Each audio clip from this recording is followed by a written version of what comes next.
Hey everybody, Varun here from Language Academy. Guys, welcome back to another video. This video, we are going to look at the score distribution in PTE. I'm going to tell you what actually happens behind the scenes, how actually your scores are calculated, what is the marking criteria, what is important, and what are the things you should not be focusing on. Marking criteria is a key element when it comes to getting your desired scores in the PT test. So I really want you to have a complete and clear idea of which task contributes in which module and what are the things you need to take care of. As PT is an integrated test means one module will impact or contribute scores towards the other modules as well. It is crucial that you know how the marking actually works. I've got all the calculations done for you. I've got a presentation for you, which I'll be sharing with you right now. I would really recommend you to take notes so that you know for which module, which question types you have to focus more on, and which are the question types you do not really need to worry much about. I'll be sharing my screen. We'll tell you each and everything how the scoring actually works, and we'll give you a clear idea of how you have to get your desired scores in the shortest period of time possible and by working on the right areas, not just on everything. All right, let's get into the video. Let me share my screen and then we'll go from there. All right, guys, PT score distribution. It's very important that you take care of these following points if you actually want to understand how the marking criteria works. The total score in PT for each module is calculated out of 90. But remember, the lowest score in PT is 10. Let's say you do not attempt anything, you will not get 0, you will get 10. So actually, each and every module of yours is just 80 points, not 90, because 90 is the highest and 0 is equivalent to 10. So you have to only work, you're only working for these 80 points. One module will impact the other in PT. So it's not that speaking points will just come from speaking or writing points will just come from writing. Writing points you'll get from reading. Writing points you'll get from listening. Listening will also impact your reading. So everything is interconnected. In speaking, your tasks are based on three parameters: fluency, pronunciation, and content. From speaking, read aloud, repeat sentence, and read a lecture.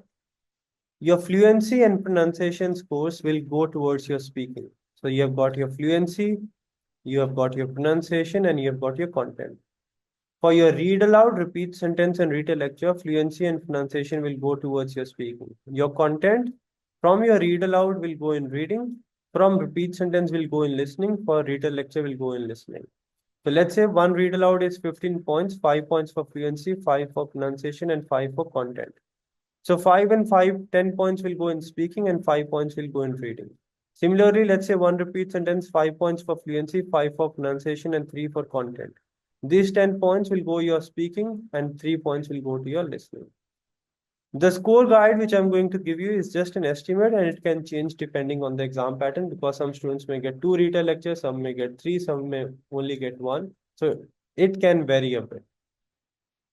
So speaking score weightage. There are 5 question types which are marked in speaking. There's personal introduction which is not marked. First is read aloud. You get 6 of these questions. One read aloud is 15 points, out of which 10 points are for speaking and 5 for reading. So 10 points only go towards your speaking. That's why I have done 15 minus 5, 5 other points which will go towards your reading. So 10 points for one read aloud for 6, 60. Similarly, repeat sentence out of the 13 points, 3 will go towards your listening, 10 towards your speaking, 100 points. Describe image, everything goes towards your speaking. We have assumed that you'll get 3 describe images, 2 retail lectures. Retail lecture, out of 15 points, 5 will go to your listening, 10 will be for your speaking, so 20 points. Answer short question, you have only 1 point, so 5. So this is what happens: 60 points out of read aloud, 100 out of repeat sentence, 45 describe image, 20 recollection, 5 answer short questions. Total is 230 and now I have converted this into 80 out of 80, not 90 because 10 is equivalent to 0. The maximum points are 90, but the minimum are 10. So you just are working hard or you're attempting the test, which is only 80 points. So out of 80, 28 points are from read aloud, 0 from personal introduction, it's not marked, 31 repeat sentence, 13 describe image, 6 read a lecture, and 2 answer short questions. So these 2 are extremely important. These are somewhat important. This one is not that important. So read aloud and repeat sentence will by themselves will give you around 60 points of 80. This is for speaking. Now let's have a look at writing. Writing, you have got 2 tasks from writing and 4 tasks outside the writing which contribute a lot towards your writing. You'll get 2 summarized written text. 1 summarized written text will give you 7 points in writing, 2 will give you 14. Essay, normally you'll only get one essay is 15 points, 15. Then reading and writing blanks, these contribute a lot towards your writing, 5 points per passage, and you'll get 5 passages on an average, 25 points. 2 summarized spoken text, 10 points each, 20. Listening, fill in the blanks, 5 points each, 3 passages, 15. Dictation, you'll get 3 or 4. We have taken 3 as an average. So 10 points each, on average, 3 dictations, 30. Out of 90 or 80, you may say, the highest contributor is right from dictation, then reading, writing blanks, then summarize spoken text, listening, fill in the blanks, essay, and summarize written text. So for your writing tasks are not the most important ones. The most important one is listening, reading, listening, essay, and summarize written text. So for writing, don't just work on these two, work on these ones as well. This is for writing. Now let's move on to reading. In reading, you have got 5 tasks from reading, and then 1 from speaking, 1 from writing, 2 from listening. Read aloud, we have assumed 6 questions. 1 read aloud will give you 5 points in reading, so 30 here. Summarize written text will only give you 2 points per question in reading, 4 points here. Reading and writing blanks, 25 points. MCQ multiple, 2 points. Reorder, around 8 to 9 points. Reading blanks, 25 points. MCQ single, from reading, 1 point. Highlight correct summary, 1 to 2 points. Highlight incorrect word, 10 points. Out of 80, the highest contributor in your reading is read aloud. This is why I always stress to work more on read aloud, 22 points. Then reading blanks and reading writing blanks, 22, 19, and 19. Then highlight incorrect words, reorder paragraphs. MCQ multiple, highlight correct summary, and MCQ single. These are the ones I tell you not to worry about. Only 1, and 1 point. Around 3 to 4 points from summarized written text. So for reading, work on your read aloud, both the reading blanks, then highlight incorrect words and reorder paragraphs. Do not practice much of MCQ multiple, MCQ single, or highlight correct summary. Now listening itself has got 8 tasks of its own. 3 from speaking, 1 is repeat sentence, then read a lecture, and then answer short questions. All right.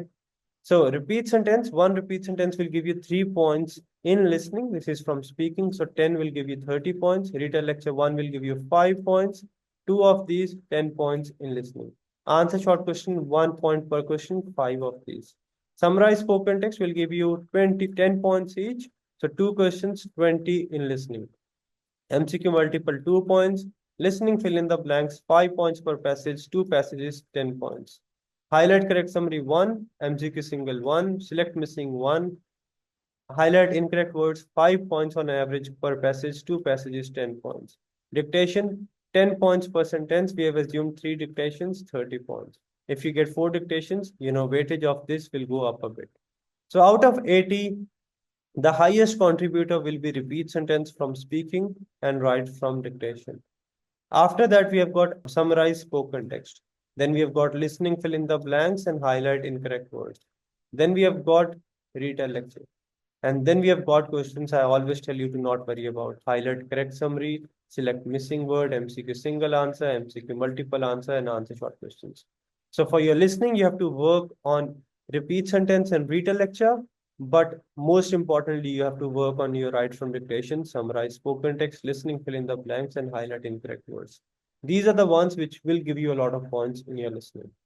So this was the score weightage of listening. What do we take out of this score distribution and score weightage?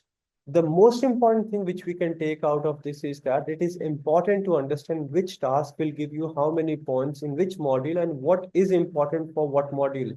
Because for writing, I've seen students just working on essays and summarized written text. But in reality, they are the least contributors. The highest contributor in your writing are reading, writing blanks, write from dictation, listening, fill in the blanks, summarize spoken text. So whatever score weightage I've given you, you need to make sure you follow and practice the tasks which have high contribution and do not practice the tasks which do not really contribute a lot. To summarize, speaking, read aloud and repeat sentences are extremely important. and their content scores will go in reading and listening respectively. For writing, your reading and listening modules are extremely important. For your reading, read aloud, super important. Highlight incorrect words, super important, along with both the blanks and reorder paragraphs.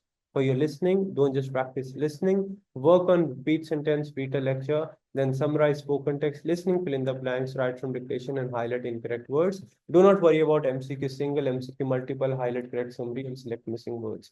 If you work on the right areas, work smart and hard under the right guidance, success will definitely be yours. The whole idea of this video is to give you, enlighten you to focus on the right areas, to tell you that yes, it's not just about hard work, it's more about understanding what the system is looking for and then practicing accordingly.